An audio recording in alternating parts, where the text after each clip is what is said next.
Hi everybody, my name is Zakirah Hatta. I am one of the postgraduate students at the University of Science Malaysia. Thank you to the School of Educational Studies for organizing this virtual conference. And I'd like to take this opportunity to share my work in conducting a systematic literature review of emotion language and emotion regulation in children with language impairment.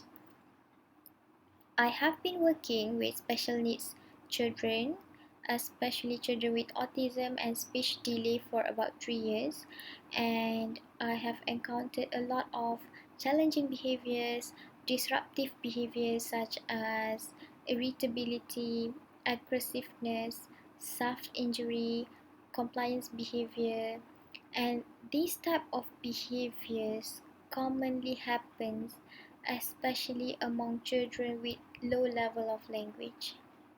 And these type of behaviors usually mean to communicate preferences or rejection.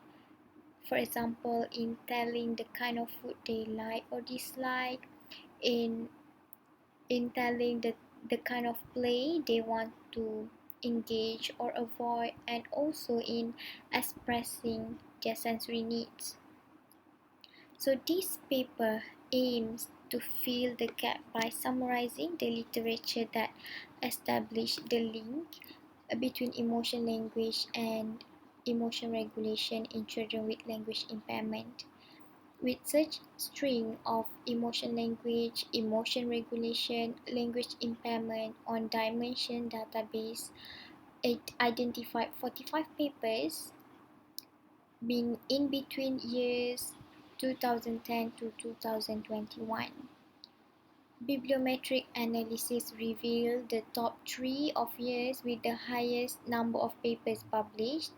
There are 9 papers published in 2014, 7 papers published in 2019, and 6 papers published in 2018.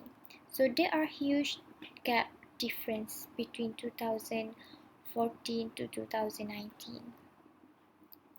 So among 45 papers selected, only 11 papers accounted for criteria that incorporating together between emotion language and emotion regulation in children who has difficulty in language and communication. So the rest of the papers provide little information about the integration between emotion language, emotion regulation, and language impairment.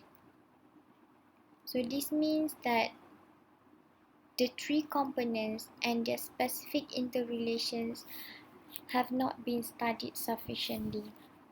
And most findings suggest children with language impairment need to achieve a certain level of mastery in basic language and emotion regulation skills separately.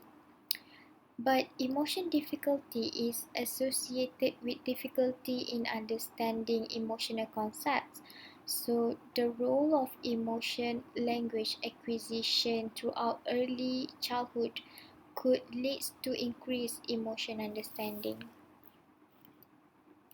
So it is encouraging to find research that comprehensively incorporate the study of emotion language that foster emotion regulation to help us better understand how children with language impairment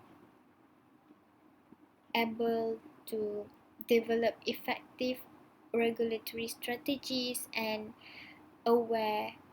become aware of their emotions, and also able to appropriately regulate emotion. I think that's all from me. Thank you.